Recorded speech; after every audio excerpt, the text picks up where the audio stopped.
प्यारे छात्र और छात्राओं, अगर आप लोगों के पास टाइम बहुत कम बचा हुआ है, आप लोग बहुत कम समय में बोर्ड एग्जाम की तैयारी को बेहतर से बेहतर ढंग से करना चाहते हैं, तो मेरे भाई आप लोग एक बार विश्वास करके इस वीडियो को अंत तक देख लेना। ठीक है, यह हमारा क्लास 12 का 7वां चैप्टर जो हमारा है मानव स्वास्थ्य एवं रोग। आज मैं इस चैप्टर का पूरा ऑपरेशन करने वाला और बहुत ही कम शब्दों में आपको इतना अच्छे से एक्सप्लेन करूंगा कि आपके नंबर समझ लीजिए 8 नंबर आपके कहीं नहीं जाने वाले और आपको एक वीडियो में रटना तो नहीं पड़ेगा, आपको बस देखते देखते याद हो जाए, इस बात की मैं गारंटी लेता हूं।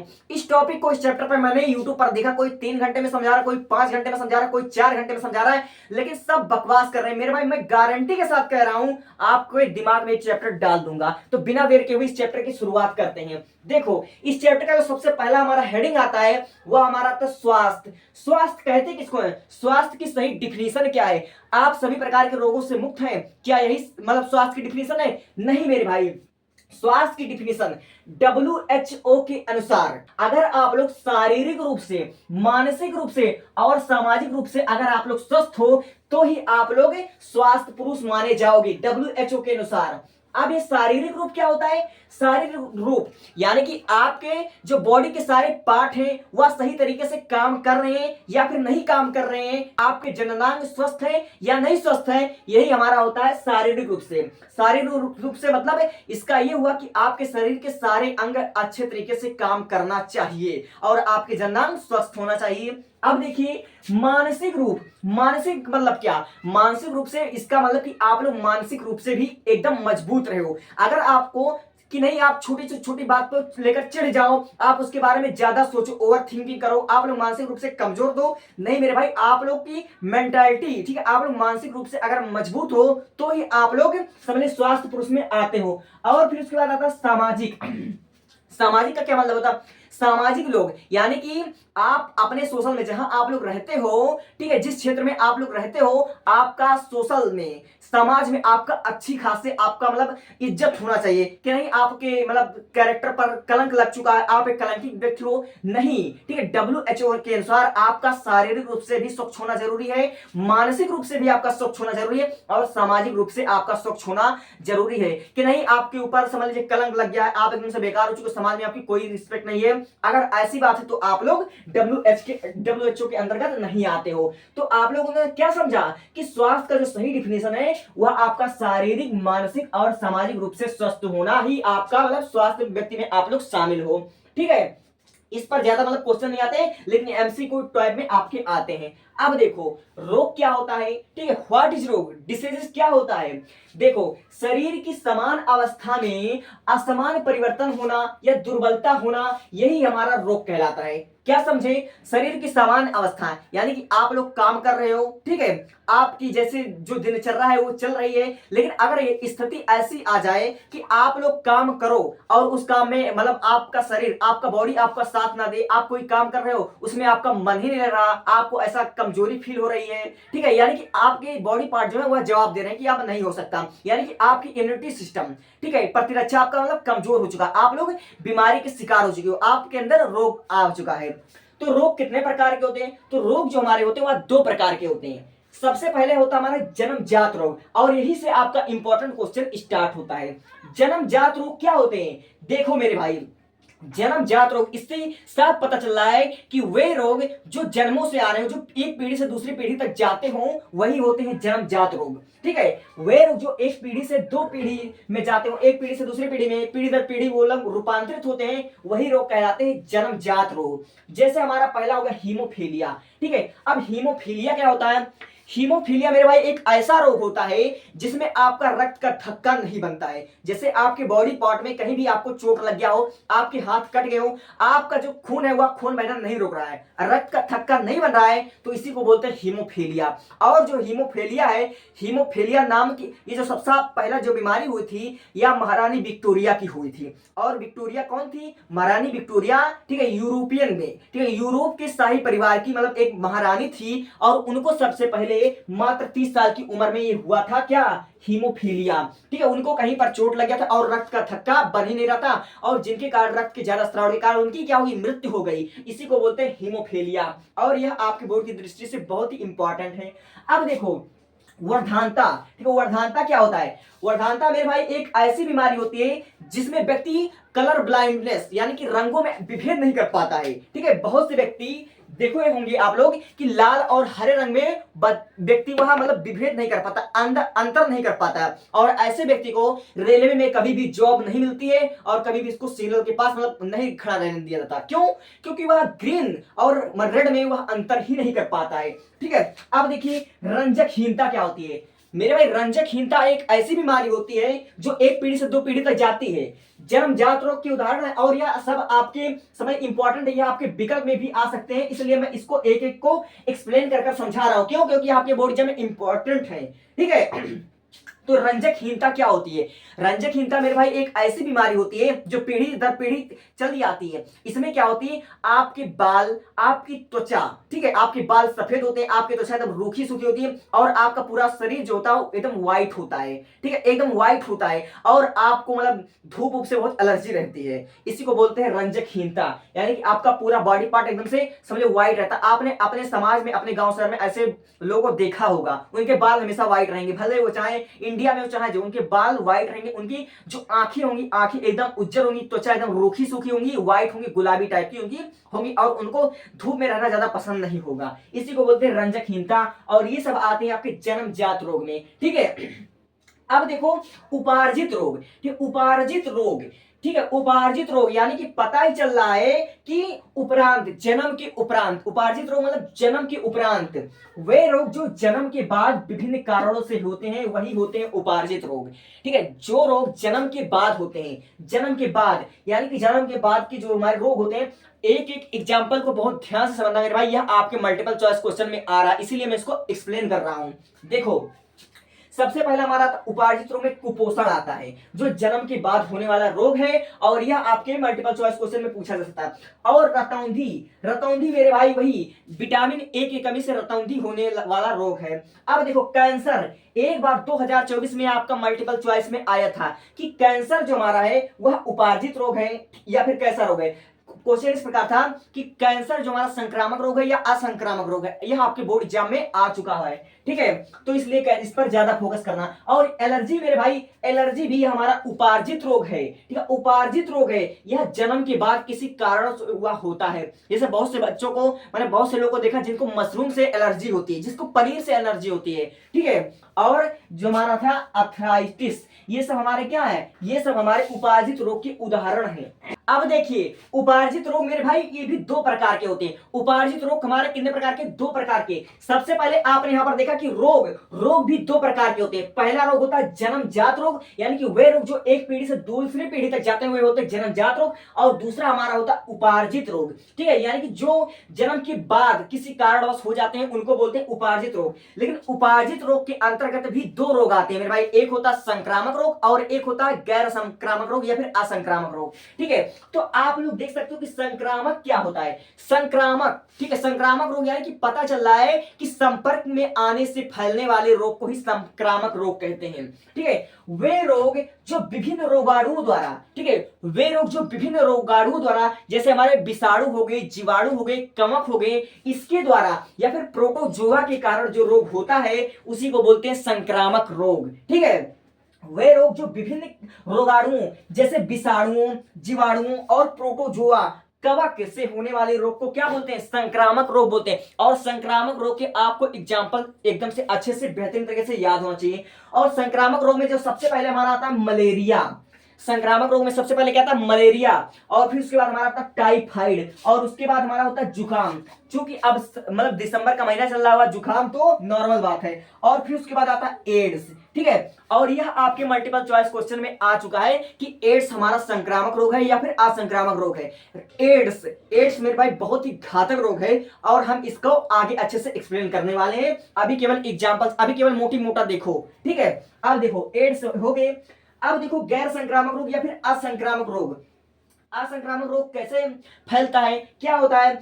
असंक्रामक रोग वही होता है, वे रोग जो एक व्यक्ति से दूसरे व्यक्ति में नहीं फैलते हैं। ठीक है, जो जीवाणु विषाणु द्वारा नहीं फैलते हैं, ठीक है, उसी को बोलते हैं असंक्रामक रोग। जैसे कैंसर, ठीक, यह आपके 2024 में क्वेश्चन आ चुका था कि कैंसर जो हमारा संक्रामक रोग है या असंक्रामक रोग है। तो कैंसर हमारा असंक्रामक रोग है, 2024 आपके बोर्ड एग्जाम में आ चुका था, इसीलिए मैं एक एक बात को एक्सप्लेन कर रहा हूं। ठीक है, और डायबिटीज, ये हमारा सब क्या है? यह असंक्रामक रोग है। ठीक है।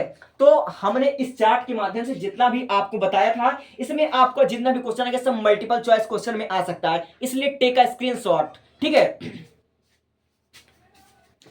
ले लिया स्क्रीनशॉट। अब देखिए आपके चैप्टर का सबसे पहला और सबसे इंपॉर्टेंट जो हमारा टॉपिक है मेरे भाई, मैं पक्का गारंटी के साथ कहता हूं बोर्ड एग्जाम 2026 में आपके टपकेगा, और वह क्वेश्चन है मेरे भाई प्रतिरक्षा, इम्यूनिटी, मेरे भाई गारंटी के साथ आएगा। ठीक है, तो इस वीडियो को आप लोग पूरे ध्यान के साथ देखना, क्योंकि मैं आपको एक बार में ही आपके दिमाग में इसको सेव करवा देने की गारंटी लेता हूं। ठीक है, और रही बात बहुत से बच्चे नोट्स के लिए कमेंट करेंगे, तो मैं नोट्स आपको दे दूंगा मेरे भाई, नोट्स टॉपर की नोट्स आपको प्रोवाइड कराऊंगा, बस आप लोग यहां पर समझ लो और नोट्स के लिए आप लोग कमेंट कर देना। ठीक है, तो देखो इम्यूनिटी सिस्टम यानी कि प्रतिरक्षा क्या होता है। ठीक है, देखो हमारे शरीर में एक प्रतिरक्षा तंत्र होता है जिसको बोलते हैं एंटीबॉडीज। ठीक है, एंटीबॉडीज मेरे भाई WHO के अनुसार, WHO ने हमको जितने भी नियम दिए हैं अपने खाने पीने को लेकर, ठीक है, और शारीरिक स्वास्थ्य को लेकर, और डॉक्टरों का कहना है कि तालाब के, ठीक है, तालाब के जल में या फिर नदी के जल में,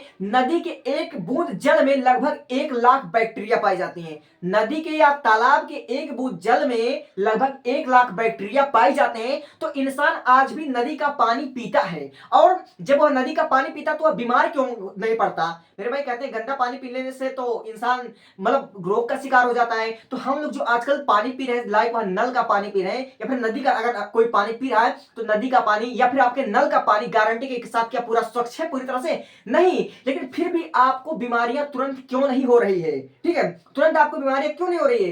क्या आप लोग जो काम कर रहे हो आप डेली, ठीक है, जब हम एक सांस लेते हैं और छोड़ते हैं, हम अगर एक बार में सांस लेते हैं तो जितना भी सांस जाता है एक बार में ही कम से कम आपका लाखों बैक्टीरिया अंदर जाते हैं और लाखों बैक्टीरिया बाहर आते हैं इस कमरे के अंदर। ठीक है, तो अगर हम लोग बार बार एक सांस में ही अगर लाखों बैक्टीरिया को अपने अंदर ले लेते हैं और छोड़ते हैं तो हम लोग बीमार क्यों नहीं हो रहे हैं? इससे साफ पता चलता है कि आपके शरीर में कोई ऐसा तंत्र, कोई ऐसा सिस्टम तो है जो आपको इस तरह के, ठीक है, विषाणु से, जीवाणु से, कवक से होने वाले बीमारियों से आपको बचा रहा, आपके शरीर की रक्षा कर रहा है। ठीक है, तो हमारी जो प्रतिरक्षा है इसकी सही डिफिनेशन क्या होती है?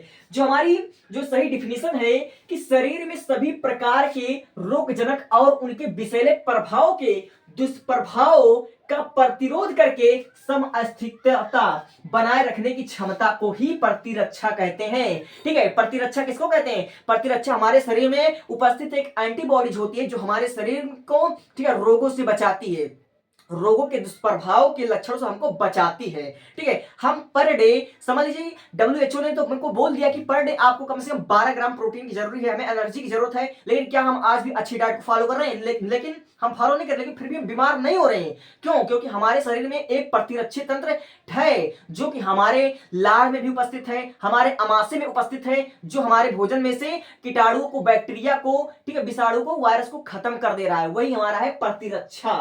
ठीक है, तो शरीर में सभी प्रकार के रोगजनक और उनके विषैले पदार्थों के, ठीक है, प्रभाव के दुष्प्रभाव का प्रतिरोध करके समअस्थिरता बनाए रखने की क्षमता को प्रतिरक्षा कहते हैं। और बोर्ड एग्जाम में आपके यह 5 नंबर का गारंटी के साथ आएगा कि प्रतिरक्षा तंत्र किसे कहते हैं, प्रतिरक्षा क्या होता है, और सक्रिय प्रतिरक्षा तथा निष्क्रिय प्रतिरक्षा पर टिप्पणी लिखे, गारंटी के साथ। मोस्ट इंपॉर्टेंट और रिपीटेड क्वेश्चन है, लिख दे रहा हूं, तुम्हारे बोर्ड एग्जाम में यह टपकेगा, तो इसको बहुत ही ध्यान से सुनना। और अंतर आता है, इसलिए मैंने अंतर को समझ लीजिए ज्यादा मतलब वो दिया, वैल्यू दिया है। देखो पहला जो हमारा अंतर है, हमने यहां पर आपको साफ साफ लिख दिया है कि सक्रिय प्रतिरोध, ठीक है, सक्रिय प्रतिरोध उत्पन्न करने हेतु शरीर में प्रतिजन प्रविष्ट कराए जाते हैं। ठीक है, सक्रिय प्रतिरोध उत्पन्न करने हेतु, ठीक है, शरीर में प्रतिजन उत्पन्न कराए जाते हैं, यानी कि हमारे शरीर को, ठीक है, विषाणु से या किसी भी मतलब प्रोटोजोआ से लड़ने हेतु हमारे शरीर में प्रतिजन प्रविष्ट कराए जाते हैं, मतलब कि हमारे शरीर में टीकाकरण करवाए जाते हैं। ठीक है, टीकाकरण करवाया जाता है जो हमारे लाइफ में हमको रोगों से मतलब बचाता है। आपको भी खसरा का टीका, रुबेला का टीका ऐसा आपको लगा हुआ, बहुत से आपने टीका लगवाए होंगे, अभी हाल ही में आपने कोरोना का भी वैक्सीन लगवाया ही होगा। ठीक है, और इसमें प्रतिरक्षी सीधे ही शरीर में डाल दिए जाते हैं, इसमें जो है इसमें सीधे ही डाल दिए जाते हैं। दूसरा अंतर हमारा ये हो गया निष्क्रिय प्रतिरक्षा का, ये सक्रिय प्रतिरक्षा का आपका एग्जाम्पल हो गया और यह निष्क्रिय प्रतिरक्षा का एक उदाहरण हो गया। अब देखो दूसरा वाला अंतर मेरे भाई, इसको बहुत ही ध्यान से समझना, क्योंकि मैं जो समझा रहा हूं गारंटी के साथ आपके बोर्ड एग्जाम में आएगा। तो लिखा है इसमें शरीर की अपनी कोशिकाएं संक्रमण के प्रति प्रतिरक्षी विकसित करती हैं। यानी कि हमारे शरीर में जो कोशिकाएं होती हैं, जो रोगों से, हमारा शरीर की जो कोशिकाएं तो रोगों से लड़ने के लिए अपने शरीर के अंदर ही एंटीबॉडीज को उत्पन्न करती हैं। जैसे हमारे लार में क्या पाया जाता है, टाइलिन पाया जाता है, लाइपेज पाया जाता है, और हमारे अमाशय में भी हमारा अम्ल होता है, जो कि खाने में उपस्थित सारे बैक्टीरिया को, कीटाणु को मार देता है, जिससे हम रोग का शिकार नहीं होते हैं। और इसमें इसमें क्या कह रहा है दूसरे में, यह प्रतिरक्षी किसी अन्य प्राणी के शरीर, ठीक है, शरीर में प्रतिजन प्रविष्ट कराए जाते हैं। यानी कि कहने का मतलब जो हमारा सक्रिय प्रतिरक्षा में होता है, इसमें शरीर की जो कोशिकाएं होती है वह खुद ही अपना एंटीबॉडीज को विकसित कर लेती है। लेकिन जो हमारा निष्क्रिय प्रतिरक्षा में क्या होता है, किसी और शरीर के एंटीबॉडीज को किसी और के शरीर में रूपांतरित कर दिया जाता है रोगों से लड़ने के लिए। समझ में आया? अब तीसरा देखो, यह क्षमता उत्पन्न होने में समय लगता है। ठीक है, यानी कि अपने शरीर में जो हमारी, समझ लीजिए कि रोगों से लड़ने वाली जो हमारी एंटीबॉडीज होती हैं, उसको उत्पन्न होने में, उसको बनने में हमारा थोड़ा टाइम लगता है। और इसमें जो निष्क्रिय वाला होता है, निष्क्रिय प्रतिरक्षा में, इसमें शरीर को प्रतिरक्षा शीघ्र बन जाता है, इसमें शरीर में शीघ्र प्रतिरक्षा बन जाता है, एक वैक्सीन के रूप में, एक सुई के रूप में डाल दिया जाता है। ठीक है, अब देखो यह लंबे समय तक बनी रहती है। सक्रिय प्रतिरक्षा में जो हमारा होता है, सक्रिय प्रतिरक्षा में यह लंबे समय तक बनी रहती है। यानी कि हमारे शरीर में जो उपस्थित एंटीबॉडीज है, हमारे शरीर में जो हमारा खुद का एंटीबॉडीज बनेगा, वो हमारे शरीर में लंबे समय तक बना रहेगा। हमारे लार में जो पाए जाते हैं एंटीबॉडीज, हमारे अमाशय में जो अम्ल पाए जाते हैं, वो हमारा खुद का और हमारे, समझ लीजिए, वह बना रहेगा। ठीक है, और निष्क्रिय प्रतिरक्षा में ये जो हमारा होता है, यह प्रतिरक्षा कुछ समय काम करती है, उसके बाद नष्ट हो जाती है। अगर हम दूसरे के शरीर से एंटीबॉडीज को निकाल करके अपने शरीर में डालेंगे, तो दूसरे का एंटीबॉडीज हमारे शरीर में कब तक टिकेगा, वह ज्यादा से ज्यादा नष्ट हो जाएगा। ठीक है, अब देखो सक्रिय प्रतिरक्षा का जो हमारा एग्जाम्पल है, वह चेचक के विरुद्ध प्रतिरक्षा। ठीक है, टीबी यानी कि चेचक के विरुद्ध प्रतिरक्षा, यानी कि चेचक से लड़ने के लिए हमारे शरीर में एंटीबॉडीज खुद से बन जाता है। और इसमें देखो ये जो हमारा निष्क्रिय प्रतिरक्षा है, इसमें हमारा टिटनस हो गया, काली खांसी होगी आदि के विरुद्ध प्रतिरक्षा, यानी कि टिटनस की और काली खांसी की इसमें इंजेक्शन एंटीबॉडी दी जाती है। ठीक है, यही अंतर होता है सक्रिय प्रतिरक्षा और निष्क्रिय प्रतिरक्षा में। अगर आपने इस टॉपिक को तैयार कर लिया कि प्रतिरक्षा, इम्यूनिटी सिस्टम क्या होता है, सक्रिय प्रतिरक्षा था, निष्क्रिय प्रतिरक्षा क्या होता है, तो 5 नंबर का फिक्स है, गारंटी के साथ आपका 5 नंबर फिक्स है। और मेरे भाई इसके हम नोट्स आपको प्रोवाइड करेंगे, अभी तो हम इसको समझा रहे हैं, आप लोग समझ जाओ एक बार में। तो टेक का स्क्रीनशॉट, आपकी बोर्ड एग्जाम का सबसे इंपॉर्टेंट क्वेश्चन है, ये सबसे इंपॉर्टेंट क्वेश्चन है। ठीक है, या इसको आप लोग स्क्रीनशॉट अच्छे से ले लीजिए। ठोक दीजिए महाकाल का, ठोक दीजिए। पूरा साल मेहनत करता हूँ आपके लिए बेटा, ऐसा नहीं चलेगा, ऐसा नहीं चलेगा। ले लिया स्क्रीनशॉट। अब आपके बोर्ड एग्जाम के सबसे मोस्ट इंपॉर्टेंट क्वेश्चन पर हम लोग कदम बढ़ा चुके हैं, और वह मोस्ट इंपॉर्टेंट क्वेश्चन मेरे भाई क्या है, वह हमारा विषाणु द्वारा उत्पन्न एक नाम लिखिए। ठीक है, विषाणु द्वारा उत्पन्न एक रोग का नाम लिखिए, और यह गारंटी के साथ 100% आएगा। ठीक है, आपको क्वेश्चन इस प्रकार देगा, विषाणु द्वारा उत्पन्न एक रोग पर संक्षिप्त टिप्पणी दीजिए, और यह नंबर समझ लीजिए, ये क्वेश्चन आपके लॉन्ग क्वेश्चन में आएगा, जब भी आएगा 7 नंबर में आएगा। तो इस वीडियो को, ठीक है, इस प्रश्न को समझने में जरा भी कंजूसी लापरवाही मत करना मेरे भाई, इसको ध्यान से देखना कि आखिर एड्स होता क्या है। ठीक है, विषाणु द्वारा उत्पन्न एक रोग जो होता एड्स, और यह आपके किताब का सबसे मोस्ट इंपॉर्टेंट क्वेश्चन है। ठीक है, तो आप लोग देख सकते हो कि विषाणु द्वारा उत्पन्न एक रोग एड्स, एड्स क्या होता है। ठीक है, एड्स का कारण क्या होता है, और एड्स अगर आपको हो गया तो आपको पता कैसे चला गया कि हमको एड्स ही हुआ है, और फिर उसके बाद इसका निवारण क्या है, एक एक बात को हम बहुत ही अच्छे और बेहतरीन ढंग से समझेंगे। तो मेरे भाई मैं आपकी जानकारी के लिए बता दूं कि विश्व में, ठीक है, विश्व में जो हमारा एसटीडी से होने वाला जो रोग है, एसटीडी यानी कि सेक्सुअल ट्रांसमिटेड डिसीज से हमारा जो होने वाला रोग है, वह 80% एड्स से ही होता है। यानी कि यौन संबंधी रोग ही हमारा 80% एड्स से होता है। एड्स का जो हमारा कारण है, वह हमारा 80% क्या है, यौन संबंधी, ठीक है, संभोग ही हमारा इस रोग का कारण ही हुआ है। अगर आपके बोर्ड एग्जाम में आ गए तो आप उसको कैसे लिखोगे, सबसे पहली बात जो इसका आपको आता एक नंबर, तो यही से आपका फाइनल हो गया कि इसका आएगा आपको फुल फॉर्म लिखने का कि एड्स का पूरा मतलब फुल फॉर्म क्या होता है। तो आप लोग देख सकते हो कि एड्स का फुल फॉर्म हमने यहां पर लिख दिया, एक्वायर्ड इम्यूनो डिफिशियंसी सिंड्रोम। ठीक है, यह आपका एक नंबर यहीं से बन जाता है। और हिंदी में अगर देख लिया जाए तो उपार्जित प्रतिरक्षा अपूर्णता सहलक्षण या सिंड्रोम, ये होता है आपका एड्स का पूरा। अच्छे से नाम इसको आप लोग देख लीजिएगा एक बार। तो बोर्ड एग्जाम में आप लोग इसको कैसे लिखोगे, डिफिनीशन सबसे पहले इसको पढ़ो। लिखा हमारा एड्स का कारक हिमन्यू डेफिशिएंसी वायरस HIV होता है। ठीक है, एड्स का जो हमारा कारक होता है वह ह्यूमन